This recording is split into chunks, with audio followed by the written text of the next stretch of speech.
Salve a tutti. E allora andiamo ad analizzare i dati di lettura di questa Peugeot 1408 valvole e in particolare sulla differenza dei condotti tra lo scarico e l'aspirazione.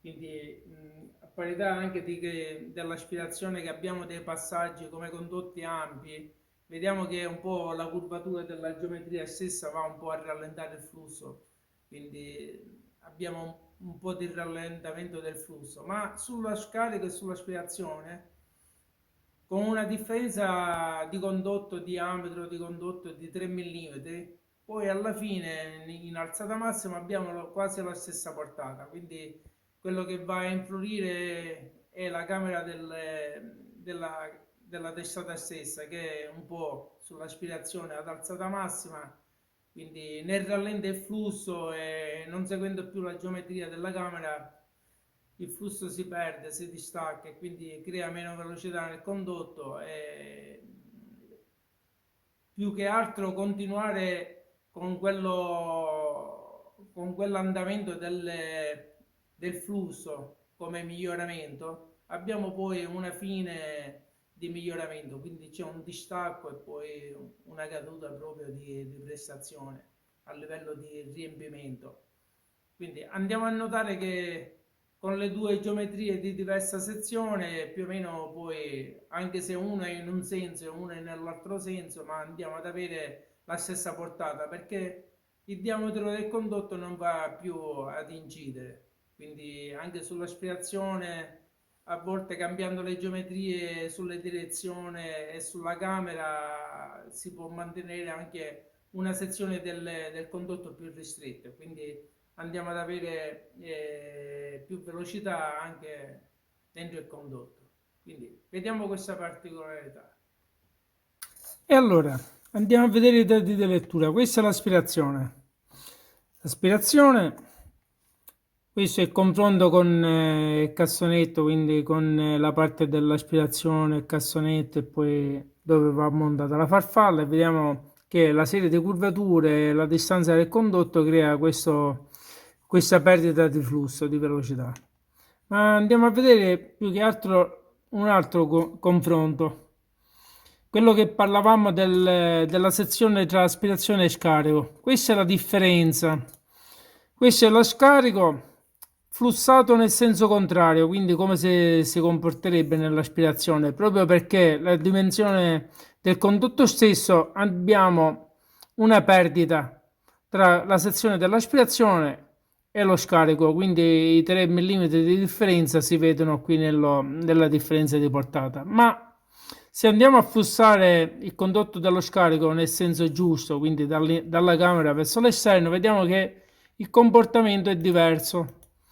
Quindi si equivale un po' alla portata dell'aspirazione, quindi le velocità dello scarico in espulsione quindi ad avere un miglioramento e l'aspirazione che andiamo ad avere come combustione problemi sullo scarico non ne va a creare. Ma quella sezione di differenza abbiamo visto che in fase di aspirazione ci sono delle perdite proprio dovuto non tanto alla sezione ma a un rallentamento che abbiamo qui attorno alla valvola e in camera, proprio perché più andiamo ad aprire la valvola invece di andare a migliorare poi non abbiamo più velocità perché questa parte della camera va a creare pure velocità nel condotto stesso, quindi abbiamo poi diciamo che il flusso un po' si va a stabilizzare proprio perché abbiamo non tanto l'impatto della valvola, che abbiamo visto che anche se andiamo ad avere 14 mm di alzata il flusso non va a cambiare, ma proprio perché non va a creare velocità non la andiamo a creare perché la valvola si allontana un po' dalla camera, non abbiamo la velocità e la sezione non la andiamo un po' a sfruttare, come abbiamo visto che nello scarico con una sezione più piccola a livello di portata si equivale. Ma facendo anche il flusso contrario sull'aspirazione andiamo a vedere un comportamento quale, che non è tanto la sezione che non l'abbiamo, perché se andiamo a flussare la parte dello scarico, dell'aspirazione, come se abbiamo dalla parte della camera e andiamo ad uscire, la portata c'è e vedete come va sempre ad aumentare, perché giustamente la sezione del condotto c'è, quindi non è un peggioramento che è dovuto alla sezione del condotto, ma questo andamento che si va a stabilizzare lo andiamo ad avere perché poi nel condotto stesso, oltre a questa alzata di 9 mm, non va a creare più velocità da avere questo incremento. Quindi da qui non è che abbiamo questo incremento di velocità, ma almeno dovremmo andare a salire, ma lo andiamo a perdere perché non andiamo ad avere più velocità dentro la camera. Quindi nel flusso contrario vediamo che le sezioni più ampie sia a livello di condotto, di passaggio sede valvola, lo andiamo a sfruttare perché man mano che si apre la valvola, il flusso che dalla camera esce fuori crea velocità, perché non abbiamo il flusso che lo andiamo a stabilizzare qua, anzi qui si va ad aprire come passaggio e quindi crea un migliore passaggio verso l'uscita. Difatti l'andamento del flusso si migliora sempre di più. Quindi alla fine non è il condotto che va a stabilizzare questo flusso, ma è più che altro nella camera. Quindi andiamo a vedere un po' questo disegno della camera. No, diciamo che un po' la geometria della camera è stata modificata, non so perché, forse per il tipo di persone che sono andate a montare o per la lavorazione che hanno subito prima a livello di come geometria interna. Quindi andiamo a vedere questo dato che andiamo ad avere qui sul riscontro del condotto. Partiamo da qua. Questa è l'aspirazione senso giusto nella linea blu e nel flusso contrario. Quindi questo è il comportamento che andiamo ad avere come miglioramento. Quindi la sezione del condotto vediamo che va a migliorare sempre di più, proprio perché la sezione è abbastanza ampia rispetto allo scarico. Lo scarico, la differenza tra aspirazione e scarico, quindi l'aspirazione nel senso giusto e lo scarico pure nel senso giusto, andiamo ad avere quel miglioramento che andiamo un po' a compensare l'aspirazione.